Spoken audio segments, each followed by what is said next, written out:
បងមានត្រកគេវិញឡានទំនើបបេងដងអូនក៏រំភើហ៊ានក្បត់មនុស្សដែលខ្លួនស្នេហ៍ប្រត់ឡានគេ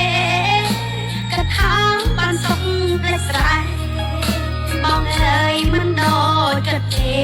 គេទុកអូនជាស្រីចិញ្ចឹម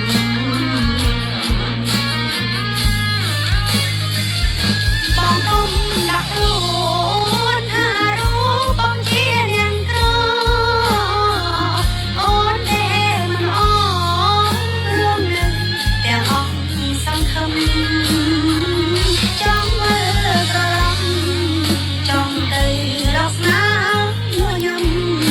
ទឹកភ្នែកទៅទៀងរលឹមដឹងថាខ្លួនឯងអប្រិយ Hãy subscribe cho kênh Ghiền Mì Gõ để không bỏ lỡ